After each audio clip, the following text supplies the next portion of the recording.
estar de nuevo con ustedes. Yo soy Luis Hernández, su servidor, y esto es Asesoría Legal Express. ¿Sabe la dinámica, familia? Usted nos manda un mensaje de WhatsApp, aparecerá en la pantalla y nosotros con gusto lo ayudaremos. Bien, un empresario nos contactó diciéndonos que tiene un problema con un trabajador, que porque lo despidió y él demandó, el juicio duró y bueno, se hizo ahí una bola de problemas las cuales que hay que atender y lo que quiere saber es cuánto le toca al trabajador por despedirlo. Bien, también de paso nos pidió que le ayudáramos en las utilidades, entonces eso lo veremos más adelante, familia. Como saben, nos gusta empezar con una breve introducción y empecemos. Empecemos con lo que es la relación de trabajo y sus diferentes conceptos y lo demás. Bien, la relación de trabajo establece tres elementos, las cuales son esenciales, que es el trabajo, el salario, sueldo capital y finalmente el proceso productivo. Las relaciones laborales se dan entre dos personas, la cual es el patrón y el trabajador, y dicha relación crea derechos y obligaciones por ambas partes. También tenemos lo que son las duraciones de relaciones de trabajo, la cual empezamos con el tiempo determinado, que en el tiempo determinado explica que hay de una fecha de inicio y una fecha final. En cambio, en el tiempo indeterminado es totalmente diferente, que empieza con una fecha de inicio, pero no hay una fecha final por el cual nos explique. Cuando exceden estos de 180 días podrá establecerse un periodo a prueba, el cual el periodo a prueba, de acuerdo a la ley, dispone que en el caso de los periodos serán de 30 a 180 días para trabajadores administrativos, técnicos y de especialización. Al término de este periodo, si el patrón decide no continuar con la relación laboral, deberá tomar en cuenta la opinión de la Comisión de Capacitación, Adiestramiento y Productividad para poder despedir al trabajador. También tenemos lo que es capacitación inicial, ya que las personas que no tienen experiencia prestan sus servicios personales, conocida como capacitación inicial, de acuerdo a la ley.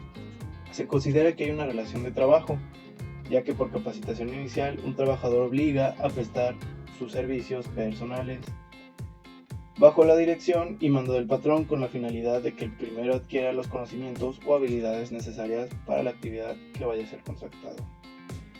¿Qué explicación o definición damos a los requisitos para contratar trabajadores mexicanos dentro del territorio o para laborar en el extranjero? Disculpa.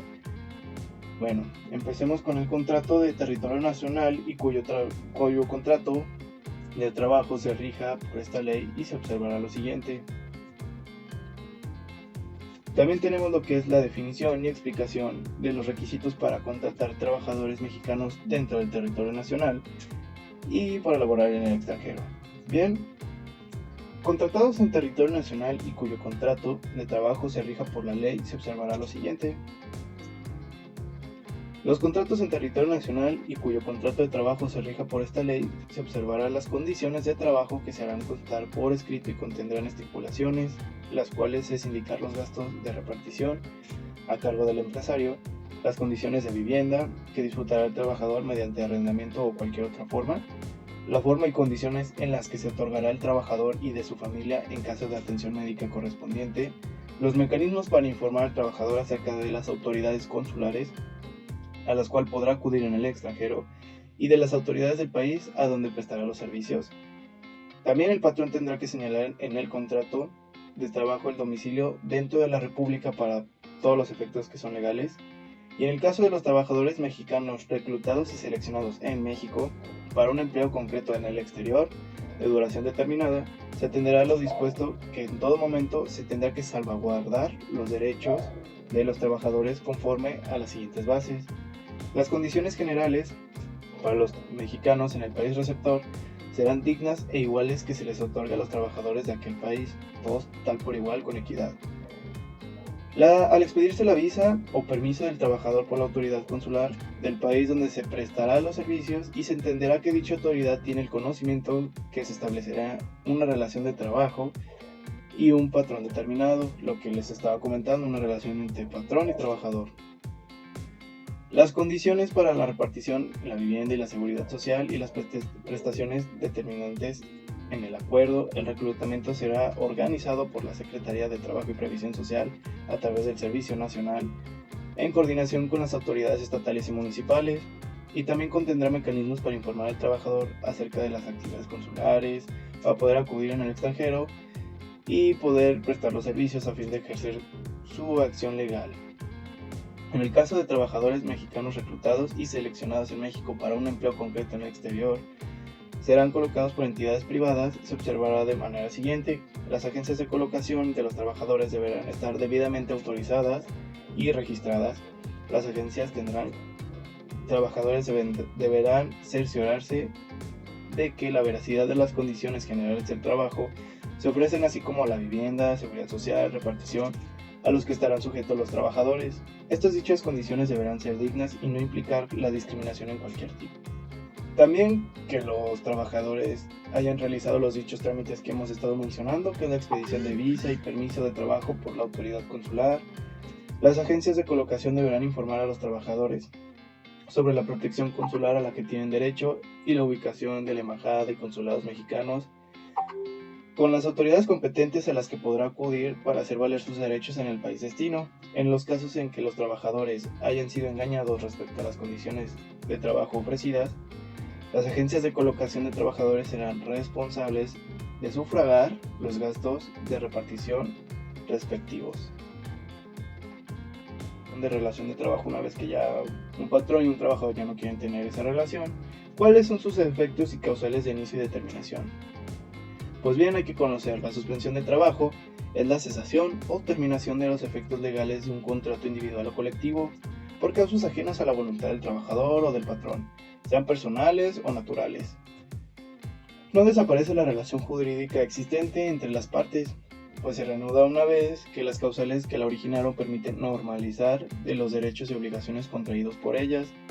Son causas de suspensión temporal las obligaciones de prestar el servicio y pagar el salario sin responsabilidad para el trabajador y el patrón. También la enfermedad contagiosa del trabajador, la incapacidad temporal ocasionada por un accidente que no constituya un riesgo de trabajo, es totalmente diferente. La prisión preventiva del trabajador, seguida de sentencia absolutoria. Si el trabajador obró en defensa de la persona o de los intereses del patrón, tendrá la obligación de pagar los salarios que hubiese dejado de percibir aquel. El arresto del trabajador, el cumplimiento de los servicios y el desempeño de los cargos mencionados en el artículo 5 de la Constitución, la designación de los trabajadores como representante ante los organismos estatales, juntas de conciliación y arbitraje, y la falta de documentos que exijan las leyes y reglamentos necesarios para la prestación del servicio cuando sea imputable al trabajador. Pero, ¿qué definición le damos a las terminaciones de las relaciones de trabajo y la explicación de las causales consignadas, que explicaremos en el artículo 53, y la explicación de los efectos del artículo 54 y 55? La cual el 53 nos dice que las terminaciones del trabajo puede ser por el mutuo consentimiento de las partes de trabajador y patrón, puede ser la muerte del trabajador, la terminación de la obra o vencimiento del término o inversión de capital, la incapacidad física o mental, inhabilidad del trabajador que haga imposible la prestación del trabajo, los casos a que se refiere también el artículo 434, pero en el caso de la fracción cuarta, si la incapacidad proviene de un riesgo no profesional, el trabajador tendrá derecho a que se le pague un mes de salario y 12 días por cada año de servicio, o de ser posible, si así lo desea, a que se le proporcione otro empleo compatible respecto a sus aptitudes, independientemente de las prestaciones que le corresponda de conformidad de las leyes. Si en el juicio correspondiente no comprueba el patrón las causas de la terminación, tendrá el trabajador los derechos consignados. La decisión del trabajo puede invocar el patrón y el trabajador sin responsabilidad. Pues bien, esto nos quiere decir que la ley establece que la terminación de la relación laboral puede ser de manera individual y colectiva. Lo hemos estado viendo en los otros puntos anteriores que les he mencionado. Pero la individual acontece por ambas partes, que es patrón y trabajador, o bien la consecuencia de un hecho que afecte al empleado y que lo imposibilite para seguir prestando sus servicios, tal es el caso de la muerte o incapacidad física o mental. El patrón o trabajador pueden dar por terminada la relación laboral en cualquier tiempo, por causa justificada obviamente, cuando el otro incumple con las obligaciones pactadas. Esto es cuando se dan las causas de rescisión previstas en la ley. Por su parte, la terminación colectiva se origina como consecuencia de una circunstancia que afecta a la empresa independientemente de la voluntad del patrón que proporcione la conclusión de las relaciones de trabajo. La terminación de la relación colectiva de trabajo es consecuencia de un hecho que afecta a la empresa, independientemente de la voluntad del patrón, que hace que concluyan las relaciones de trabajo, teniendo en este caso la responsabilidad de tal suceso el empleador. Al respecto, el artículo 434 de la ley señala que son causas de terminación las siguientes que menciona, que es por fuerza mayor o el caso fortuito no imputable del patrón, la incapacidad física o mental o la muerte del patrón, que produzca como consecuencia necesaria, inmediata y directa la terminación de los trabajos, la inconstabilidad notoria y manifiesta de la explotación, el agotamiento de la materia industria extractiva y la quiebra legalmente declarada, si la autoridad competente o los acreedores resuelven el cierre definitivo de la empresa o la reducción definitiva de sus trabajos, la terminación de la obra determinada o inversión de capital, según lo dispuesto en el artículo 38 de la ley. Pues bien, se expondrán de manera detallada un ejercicio, que es el que les estaba mencionando, sobre lo que el empresario nos pide ayuda, y determinaremos el pago de indemnizaciones y condiciones generales, la cual veremos varios puntos importantes y se los enseñaré enseguida. Bien, aquí tenemos en la pantalla los conceptos que sacaremos a continuación y tenemos la información del trabajador, el cual es Juan López, que fue contratado el 15 de enero del 2010 y tuvo un despido injustificado que se efectuó el 15 de septiembre del 2016. Tuvo una duración de 6 años 8 meses, un contrato de tiempo indeterminado, un salario semanal de 7.300, su día de descanso el domingo y una jornada regular de 8 horas. Se abrió un juicio el 16 de septiembre del 2016 y concluyó a favor del trabajador el 16 de septiembre del 2017. En la última semana el trabajador cubrió 21 horas y trabajó el domingo de esa semana como una jornada laboral regular. Bien, tenemos aquí la información que les comento del trabajador, el salario semanal, el salario diario que se sacó del salario semanal entre los 6 días, que son 1.216.67 en total, y el salario por hora, que es el salario diario entre las horas que trabaja, que nos da un total de 152.08 pesos. El periodo laborado y la duración de juicio. Bien, empezamos por sacar lo que son las horas extra. ¿Y cómo sacamos esto? Las horas extra es cuando el trabajador se ve obligado a prestar sus servicios después de su tiempo ordinario de trabajo y se pagará con un 100% más del salario que corresponde a las horas de la jornada, el cual es el salario por hora, por 2, porque por 2, como lo acabo de explicar, se va a pagar un 100% más a tu salario y nos da un total de 304. En cambio, las horas excedentes, el tiempo que exceda de 9 horas, así nos dice la ley, excede de 9 horas a la semana, obliga al patrón a pagar al trabajador el tiempo excedente con un 200% más del salario que corresponde a las horas de la jornada. En este caso son 3, que es tu salario, más el 200%, sería por 3, y nos da un total de 456.25, el cual aquí tenemos que son las horas extras, las 9, y las horas excedente por 12, que nos da un total de 21 horas, entonces son 9. Por el total, que nos da 304, nos da un total de 2.737.50 pesos. Las 12 horas excedentes, que nos dio el total de 456.25, nos da un total de 5.475. En la parte de las vacaciones, el artículo 76 nos dice que los trabajadores que tengan más de un año de servicio disfrutarán de un periodo anual de vacaciones pagadas y en ningún caso podrá ser inferior a 6 días laborales y aumentará en 2 días laborales hasta llegar a 12 por cada año subsecuente de servicio. Aquí tenemos reflejada la tabla. Y por cada 5 años va a aumentar 2. Del primero a 5 aumenta 2 días, pero después del quinto aumenta cada 5 años 2 días. En este caso el trabajador trabajó 6 años, cual le toca 12 días. Para saber los días equivalentes hacemos una simple regla de 3. Contamos los días que son 240, por los días correspondientes, que son 12, entre el año que son 365, nos da un total de 7.89, que redondeado nos da 8 días. Eso lo multiplicamos por el salario diario, el cual nos da 9.600.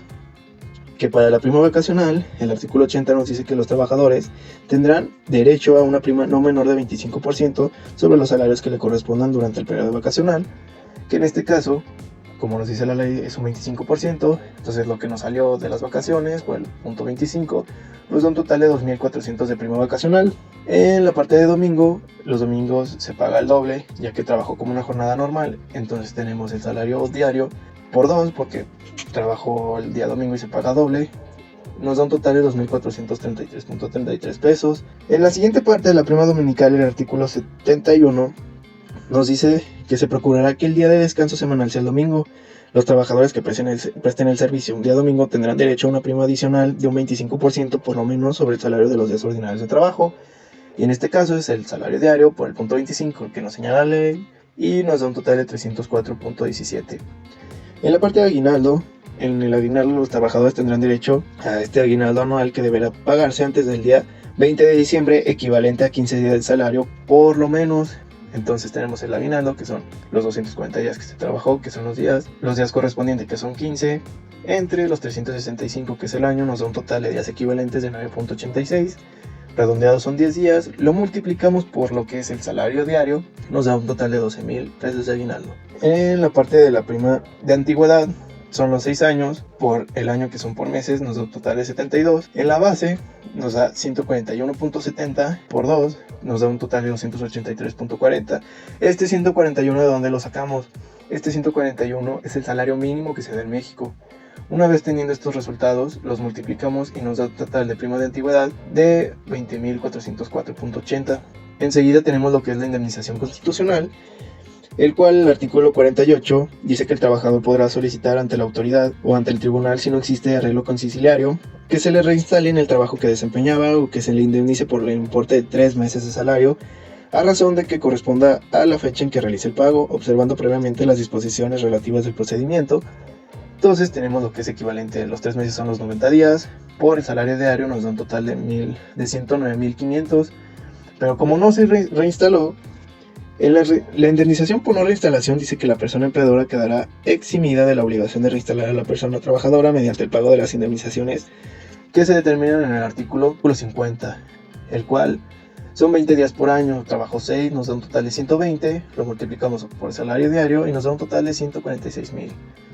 Los salarios caídos, tenemos lo que es el salario diario por mínimo de un año máximo, el cual nos dice que los salarios devengados en el último año y las indemnizaciones debidas a los trabajadores son preferentes sobre cualquier otro crédito, incluidos los que disfruten de garantía real, los fiscales y los a favor del Instituto Mexicano del Seguro Social, sobre todo los bienes del patrón, el cual es un año máximo, como aquí señalamos, y con la multiplicación nos da 444.083.33 pesos. Los intereses procesales, ese salario diario, la duración del juicio que duró un año, que equivale a 365 días y nos da un total de 404, igual que los salarios caídos. Pero ese resultado lo multiplicamos por el 2%, el cual nos da 8.881.67. Se lo multiplicamos por el mes, que nos da 275.331.67. Que para pagar con un total de 1.147.069.80. Este es el total que le toca. Ahora, en la parte de utilidades, aquí tenemos lo siguiente. Tenemos lo que son los trabajadores. Y se preguntarán por qué lo tenemos señalado en amarillo. Bien, el gerente general es un cargo de director, entonces a ellos no les toca lo que son utilidades. ¿Y por qué el aprendiz sí? Ya que es un trabajador. Bueno, el aprendiz no le toca utilidades porque no ha cumplido los 60 días que se requiere para poder pagar utilidades, el cual nada más lleva 40. El perforador tiene 240 días y 100 por incapacidad, pero esta 100 por incapacidad fue por riesgo laboral, el cual si no hubiera sido riesgo laboral, nosotros restamos esos 100 a los 240. Bien, empecemos. Para sacar estas utilidades tenemos una base gravable de 55.780, el cual se le saca el 10%, que es el PTU, que nos da un total de 5.578, y eso dividido entre 2 nos da un total de 2.789, el cual contamos los días de trabajo que fueron en total y lo dividimos entre la base gravable del total, nos da un total para el factor de reparto de utilidades de trabajo de 1.6215, el cual esto nos ayudará a sacar los días por este factor de reparto de días de trabajo, el cual se multiplica los días de trabajo por este factor, y aquí tenemos los resultados, que una vez teniendo estos resultados el total nos tiene que dar lo de la base gravable. En cambio, seguimos con el salario diario por días de trabajo, y aquí tenemos de cada trabajador, nos da un total de 458.600. En el salario anual lo tenemos que multiplicar por el salario ganado. Este factor de reparto de salario ganado se saca del total de salario diario por días de trabajo entre la base gravable del resultado. Nos da un total de 0.0060, el cual esto nos ayuda a multiplicar el salario anual por este factor de salario ganado, el cual nos da un total, ya la suma de todo esto, 2.789. De aquí ya podemos sacar y determinar las utilidades que se lleva cada trabajador, ya que sumamos los días de trabajo por el factor de días de trabajo, más el salario anual por factor de reparto del salario ganado, que nos da un total de 5.578, el cual fue el 10% que sacamos del PTU. Una vez teniendo esto, podemos determinar las utilidades que se lleva cada trabajador. Cualquier duda o aclaración, estamos a sus órdenes.